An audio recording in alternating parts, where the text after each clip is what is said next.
आम्ही जातो दुसऱ्यांच्या गावा, आमचा रामराम घ्यावा, असं बोलून सगळे विरोधी पक्षातले नेते रामराम ठोकून सत्तेची वाट धरतायत. मंडळी, रोज सकाळी टीव्हीवर, स्क्रीनवर नवनवीन राजकीय भूकंप, बंडखोरी, गुप्त बैठका आणि गौप्यस्फोटांची मालिका पाहायला मिळते. पण सध्या संपूर्ण महाराष्ट्राचं आणि विशेषतः उत्तर महाराष्ट्राचं लक्ष लागलंय ते म्हणजे जळगावच्या राजकारणाकडे. सध्या जळगावच्या राजकारणात जी खदखद सुरू आहे ना, ती थेट गल्लीतून निघून दिल्लीच्या तख्तापर्यंत पोहोचली, म्हणजेच मोदी शहांपर्यंत पोहोचली. राष्ट्रवादी काँग्रेस शरदचंद्र पवार पक्षाचे ज्येष्ठ आमदार आणि खानदेशचे कद्दार नेते एकनाथ खडसे उर्फ नाथाभाऊ पुन्हा एकदा भारतीय जनता पक्षात घर वापसी करणार का? घर वापसी का म्हणते? कारण ते पहिले भाजपामध्येच होते आणि आता ते पुन्हा भाजपाच्या घराचे दरवाजे ठोठावतात. पण त्यांना भाजपाच्या महाद्वारातच काही अंतर्गत नेत्यांनी अडवून धरले. एकनाथ खडसेंनी थेट देशाचे गृहमंत्री अमित शहा यांच्या नावाचा घेतलेला आळ आणि त्याला उत्तर देताना मंत्री गिरीश महाजनांनी मारलेली अत्यंत खोचक टोमणा, यावरून जळगावातील ही राजकीय खिचडी आता चांगलीच करपायला लागलीय. आता या खिचडीत कोण जळतय, कोण फुलतय, कोण चटके खातोय, तेच सगळं काही आतलं राजकारण समजून घेणार आहोत. त्यामुळे व्हिडिओ शेवटपर्यंत नक्की बघा. नमस्कार, मी पूजा आणि तुम्ही बघताय सत्य पे सत्ता. प्रश्न तुमचे, आवाज आमचा. तर मंडळी, या संपूर्ण हाय व्होल्टेज ड्रामाची सुरुवात कुठून झाली? तर ती झाली महाराष्ट्राची राजधानी मुंबईतून. काही दिवसांपूर्वी भाजपचे राष्ट्रीय सरचिटणीस आणि दिल्लीच्या दरबारात सध्या चांगलंच वजन असलेले नेते विनोद तावडे आणि एकनाथ खडसे यांच्यात मुंबईत एक अत्यंत महत्त्वाची गुप्त आणि दीर्घ भेट झाली. ही भेट साधीसुधी नव्हती, कारण एकनाथ खडसे गेल्या अनेक महिन्यांपासून भाजपाच्या प्रवेशाच्या उंबरठ्यावर उभे आहेत. पण त्यांची घर वापसी काही केल्या मार्गी लागत नाहीये. अशातच तावडे आणि खडसे आमने सामने आल्याने राजकीय वर्तुळात चर्चांना फटाक्यांची माळच लागली. भेटीमागचं गूढ आणि पडद्यामागची सूत्र काय होती तर जरा विचार करा. एकनाथ खडसे सध्या तांत्रिकदृष्ट्या शरद पवारांच्या पक्षात आहे, तर विनोद तावडे हे भाजपाचे राष्ट्रीय पातळीवरचे मोठे नेते आहेत. मग या दोघांमध्ये बंद दाराआड काय चर्चा झाली असेल? राजकीय जाणकारांच्या मते खडसेंचा भाजप पक्ष प्रवेशाची जी फाईल आहे ना, ती मुंबईत रखडली आहे. ती क्लिअर करण्यासाठी दिल्लीतून विनोद तावडेंना मध्यस्थी म्हणून पाठवण्यात आलं होतं का, असं विचारलं गेलं तर नेहमीच्या शैलीतलं स्पष्टीकरण दिलं जाते की जेव्हा ही भेट संपवून खडसे बाहेर आले, ते आपल्या नेहमीच्या गावरान आणि खमंग शैलीत म्हणाले की उगीच पतंग उडवू नका, ही केवळ एक औपचारिक भेट होती. तावडे जळगावच्या दौऱ्यावर आले होते आणि मुंबईत आल्यावर त्यांना फक्त माझ्या तब्येतीची विचारपूस करायची होती, म्हणून ते आम्ही भेटलो. या व्यतिरिक्त आमच्यात दुसरा कुठलाही राजकीय विषय झालेला नाहीये. त्यांनी पुढे एक महत्वाची माहिती देखील दिली की त्यांचा लवकरच एक भव्य वाढदिवस सोहळा जळगावात आयोजित केला जातोय. खडसेंनी सांगितले की त्यांनी या सोहळ्यासाठी विनोद तावडेंना निमंत्रण दिलंय.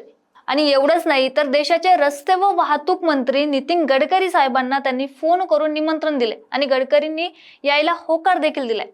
पण मंडळी, राजकारणात म्हणजेच आपल्या महाराष्ट्राच्या राजकारणात कोणतीही भेट फक्त तब्येतीची विचारपूस किंवा फक्त वाढदिवसाचं निमंत्रण नसते, हे तर सगळ्यांना ठाऊक आहे आपल्याला. खडसे आपल्या वाढदिवसाच्या निमित्ताने जळगावात भाजपाच्या बड्या नेत्यांना बोलवून स्वतःचं एक मोठं शक्ती प्रदर्शन करण्याच्या तयारीत दिसत आहे. हेच या भेटीतून स्पष्ट होतं. मुंबईतल्या विनोद तावडेंच्या भेटीनंतर चर्चांचे पैलू पाडले जात असतानाच एकनाथ खडसे थेट जळगावात पत्रकारांशी बोलताना एक असा बॉम्ब टाकतात की ज्याचा धक्का राजकारणात चांगलाच बसणार आहे. त्यांनी थेट देशाच्या गृहमंत्र्यांचा संदर्भ देत अत्यंत खळबळजनक असा गौप्यस्फोट केला की होय, मी दिल्लीला गेलो होतो. एकनाथ खडसे अत्यंत आक्रमक स्वरात म्हणाले की होय, मी दिल्लीला गेलो होतो. मला कोणी ऐऱ्या गैऱ्याने नाही, तर स्वतः अमित शहा साहेबांनी फोन करून दिल्लीला बोलून घेतलं होतं. मी त्यांची भेट घेतली. अमित शहा यांनी मला समोर बसून स्पष्ट शब्दात सांगितलं की खडसेजी, आप बीजेपी जॉईन करो. आता देशाच्या गृहमंत्र्यांनी सांगितल्यावर विषय तिथे संपायला हवा होता ना. पण अमित शहांनी हिरवा कंदील दाखवला असतानाही पक्षप्रवेश गेल्या 6 ते 8 महिन्यांपासून का रखडला जातोय, हा प्रश्न साहजिकच सगळ्यांना पडला असेल. याचं जे कारण खडसेंनी सांगितलं ना, ते ऐकून अनेकांच्या भुवया उंचावल्यात. खडसे म्हणाले, मला भाजपाच्या दिल्लीतल्या वरिष्ठ नेत्यांनी सांगितले की नाथाभाऊ, आमची तुम्हाला पक्षात घ्यायची पूर्ण तयारी आहे, पूर्ण इच्छा आहे. पण महाराष्ट्रातल्या काही स्थानिक नेत्यांनी आणि लोकांकडून आम्हाला सांगण्यात आलंय की तुम्हाला जर पक्षात प्रवेश दिला तर स्थानिक लोक पक्षाचं काम करणार नाहीत. एवढंच नाही, तर खडसेंना पक्षात घेतलं तर आम्ही लोकसभेची किंवा विधानसभेची जागा पाडून टाकू, अशी थेट ब्लॅकमेलिंग पक्षाच्या वरिष्ठांना केली जात आहे. मग विरोध कोण करते? खडसेंनी पुढे सांगितलं की याच ब्लॅकमेलिंगमुळे वरिष्ठांना मला सुचवलं होतं की तुम्ही सध्या निवडणुकीत आमचं काम करा, पुढचं पुढं पाहू. आता नाताभाऊंचा थेट सवाल असा आहे की गिरीश महाजन म्हणतात माझा विरोध नाही, मग जर अमित शहांची संमती आहे तर माझ्या पक्षप्रवेशाला दिल्लीत जाऊन खोडा घालणारा, वरिष्ठांना ब्लॅकमेल करणारा तो विघ्न संतोषी माणूस कोण आहे? याचा छडा आता जनतेनेच लावावा, असा देखील सवाल त्यांनी जनतेसमोर ठेवलाय. पण एकनाथ खडसेंच्या भाजप प्रवेशाला गिरीश महाजन आणि गुलाबराव पाटलांचा विरोध काय?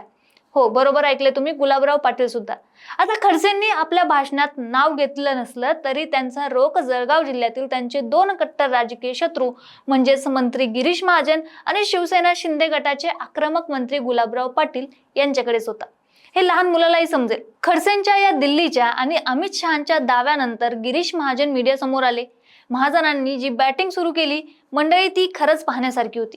त्यांनी नेहमीप्रमाणे आपल्या चेहऱ्यावर मिश्किल हसू ठेवत खडसेंना असा खेचक टोला लावला की त्यांना पुढे काय बोलावं आणि काय सांगावं सुचेनासं.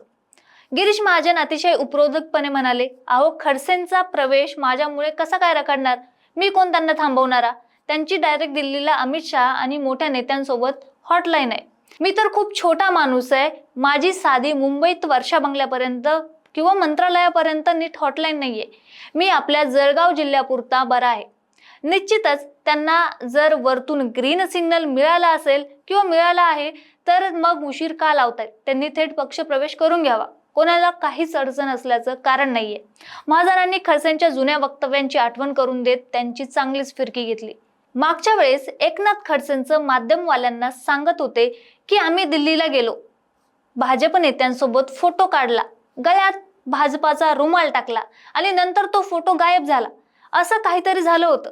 महाजन म्हणाले, मला काही माहिती नाही बाबा त्यांच्याबद्दलची. मी काही भविष्यकार नाहीये. मी काय संजय राऊत नाहीये की जो रोज सकाळी उठून भविष्य सांगायला तयार असेल.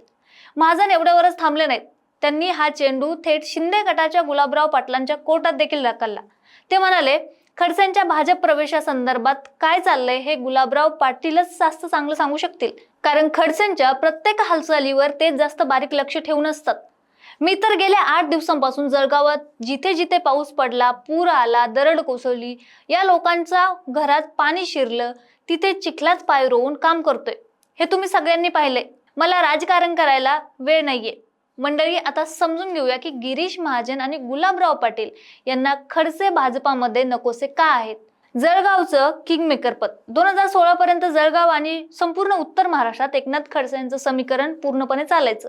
खडसे मंत्री असताना गिरीश महाजन त्यांच्या मागे फिरत असायचे, पण खडसेंना मंत्रिपदाचा राजीनामा द्यावा लागला आणि ते पक्षाबाहेर पडले. त्यानंतर जळगावात गिरीश महाजन आणि गुलाबराव पाटील या दोघांनी मिळून आपली सत्ता प्रस्थापित केली. जर खडसे दिमाखात पुन्हा भाजपामध्ये आले तर जळगाव जिल्ह्याचं नेतृत्व साहजिकच पुन्हा त्यांच्याकडे किंवा त्यांच्या कुटुंबियांकडे जाईल. यामुळे महाजन आणि गुलाबराव पाटील यांचं राजकीय वजन कमी होऊ शकतं. म्हणूनच वरिष्ठांना स्थानिक विरोध आहे असं चित्र दिल्लीत निर्माण केलं जातंय. आता वळूया या संपूर्ण प्रकरणाच्या सर्वात महत्त्वाच्या आणि गंभीर राजकीय विश्लेषणाकडे. हा प्रश्न फक्त जळगाव पुरता मर्यादित नाहीये, तर संपूर्ण महाराष्ट्राच्या भविष्याशी जोडला आहे. जर एकनाथ खडसेंसारखा महाराष्ट्राच्या राजकारणातला इतका मोठा नेता आणि मातब्बर नेता, ज्येष्ठ चेहरा शरद पवारांची साथ सोडून पुन्हा भाजपाकडे वळत असेल तर शरद पवारांच्या राष्ट्रवादी काँग्रेसची अवस्था अगदी उद्धव ठाकरेंच्या शिवसेनेसारखी होईल का?